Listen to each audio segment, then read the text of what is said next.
So everyone tells you how to win your 20s, and I'm going to do the exact opposite. I'm going to tell you exactly how to destroy your 20s in 8 simple steps. So number 8 is probably the one that ruined me and ruined my bank account for 2 years. And to be totally honest, most people are probably doing nearly 8 out of 8, maybe 5 out of 8 of these right now without even realizing. And then they probably wonder why their life sucks. Well, I'm going to tell you why your life sucks.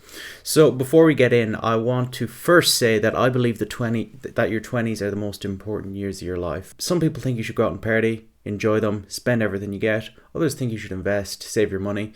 And I think you should build your foundation in your 20s. So make sure you have a good career, make sure you have good finances, good saving, you've good health, you're in shape, you just have good family, good friends, good health. Your health is your wealth, and I believe building your foundation in these years is the single most important thing you could possibly ever do. So, number 1, the best way to destroy your 20s and make sure you have no success is to never track your finances. So, what I would recommend you do is to create a simple spreadsheet. One side of the spreadsheet, what's coming into your bank account. The other side of the spreadsheet, what's coming out.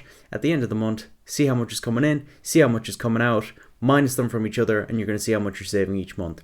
Do that for 3 months or 6 months, and you're going to see, okay, this is how much I'm saving. If you do it for 1 month, you're still going to see as well. Because a study that I actually found, it's Pew Research Center, they found that 45% of young adults in the US, aged 30 to 34, are not completely financially independent from their parents. Think about that.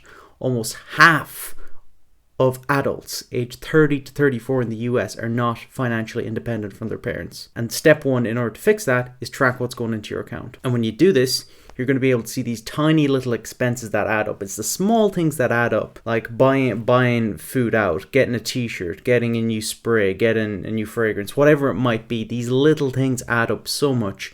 50 here, 20 there, 70 there. You do that 5 or 10 times and you're down 500, you're down 1,000. So track what's going in, track what's going out. Number 2 is you isolate yourself completely. Isolation is the worst thing you could ever possibly do when you're young. You need to get out, you need to be social, and to be honest, if you isolate yourself, the likelihood of you being depressed or getting out of shape heightens massively. Another study found from over 2.2 million adults that social isolation was associated with a 32% higher risk of all-cause mortality, okay? So the odds of you dying go up by 33% if you isolate yourself. That is an insane stat. And isolation, it'll make you weird. You're not going to be able to talk to people. Eye contact, you're finished. You're not going to be able to look anyone in the eyes. It's going to be horrible. So isolation is the worst thing you could ever do. Number 3 is you buy whatever you want.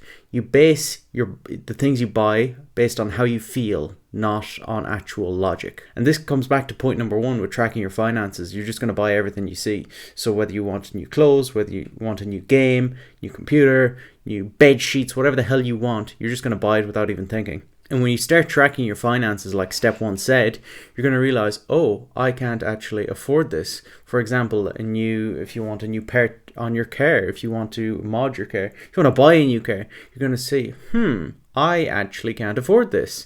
So once you start tracking your finances, you're going to realize, oh, I can't actually buy material stuff I want, and I need to base it on logic and not on emotion. Number 4 is you probably surround yourself with your wrong friends. So like most of us, we have friends that are based on the proximity. So based on how close they are to us, not on actual friendships. Because if you think about it, everyone you grow up with, everyone from school, they're only your friends because they live there. If you really think about it, they're only your friends because you live in the same area. So if you think about it that way, are these people really your friends, or do they just live close and nearby, right? And really, if your friends are doing bad stuff like drinking or going out or doing drugs, the odds of you doing that are going to heighten massively. So the 5th thing you could do to ruin your 20s is to avoid taking any risk. So all of you have heard the saying, high risk, high reward.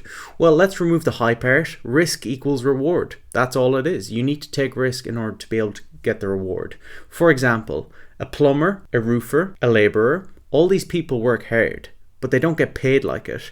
In order to get the pay you want, you have to take risk. You take the risk to get the reward. So the best thing you could possibly do to screw up your 20s is take no risk. So the safe job, make sure to go to college, pick the really safe degree, get that safe cushy job. It's just enough to keep you going by, but not enough to really have any sort of freedom. But yeah, no risk. We do not like that under any circumstances. Number 6 is keep all of your addictions, okay? This comes in every single format, whether it's women, drugs, alcohol, smoking, corn, vaping, whatever it is, you need to keep these. You need to be a slave to these addictions. Yeah, addictions are sickly. They keep you stagnant. They don't allow you to progress. For example, if you're doing drugs, you're going to be in a permanent state of just dysfunction and you're not going to be able to progress whatsoever. Therefore, you're going to be able to destroy your 20s. So please keep an eye on these addictions, because one day it can just be normal and then 10 days later you could be down this giant rabbit hole. And I've seen it with friends. I have friends who are alcoholics, who are addicted to drugs, addicted to smoking, vaping, all these different things, and it is a slippery slope. Gambling especially, very dangerous, and that's something that cannot be cured. Gambling. With alcohol, sure, you can get off it, but you're always going to be an alcoholic, so don't let it get to that point where you're on that slippery slope and you fall off. Number 7 is your health. Your health is your wealth. That is it. You should be doing everything you can to be in the gym, lifting heavy weights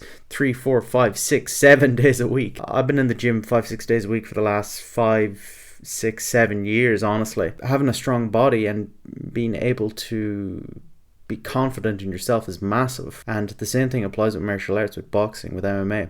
If you can learn these type of things, you're going to be so confident. It's going to spread over to all the different parts of your life, like your finances, like your career. You're just going to have the confidence when talking to people, when selling things. You're going to have that, because people, believe it or not, people will respect you way more if you're in shape, and that's just the sad reality of it.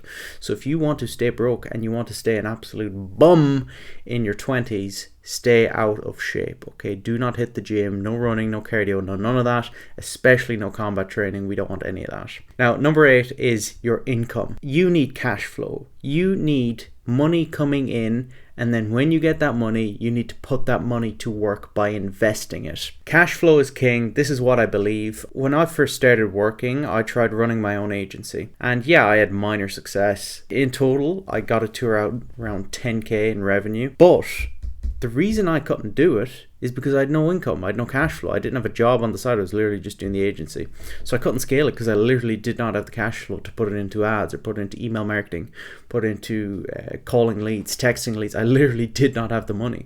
So you need income coming in. I don't care if you're cutting lawns. I don't care if you're reselling stuff on eBay. I don't care if you're stacking shelves, selling shoes, whatever it is. I sold shoes for 6 months part-time. Do whatever it takes to have an income. You need cash coming in. It is the single most important thing, because if you've cash, you can focus on the rest of your things, like getting in shape, buying a gym membership. If you don't have an income, you certainly won't have to worry about tracking your finances because you have none. So you need an income coming in. This will solve a lot of the problems you have, like isolation, like buying material stuff, surrounding yourself with people. It'll allow you to also take risk as well. So 8 is the single most important thing you could do as a dude. Have an income, have money coming in, because it fixes all of these other problems, because you're going to be able to take risk. You're going to be able to get in shape because you've money. That is not an excuse, but it will certainly help you get in shape because you can buy a gym membership and not be a fatty. Yeah, if I had to pick one to focus all of your time in on, it would be 8. Get an income, track where it's going, figure out how much you have at the end of each month spare,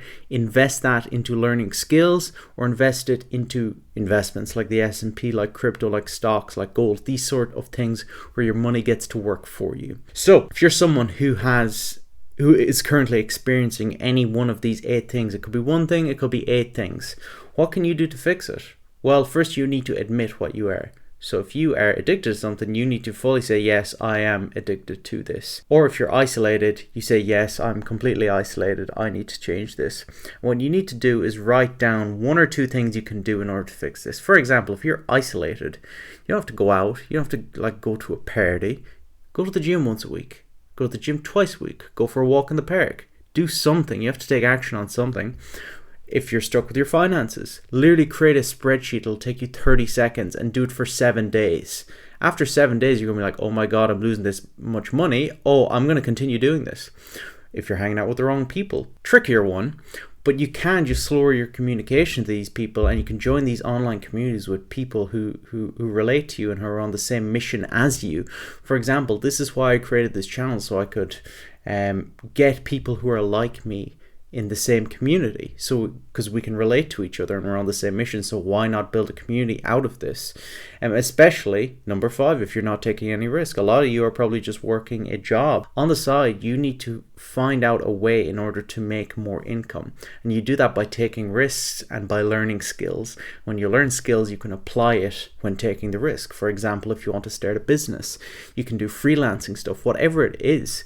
Because this applies to every career, whether you're a software engineer, whether you're a sales guy, whether you're a customer support rep, all of this can be applied, okay? You can turn these things into your own business by taking risks, especially you sales guys. You know exactly what I'm talking about. If you have any questions, or if you're dealing with any of these really, what I'd love to hear is your advice to your younger self. Maybe you're 20, maybe you're 30, maybe you're 55 years old. I'd love to hear your advice to your younger self, and what would you have told your younger self if you were in these positions.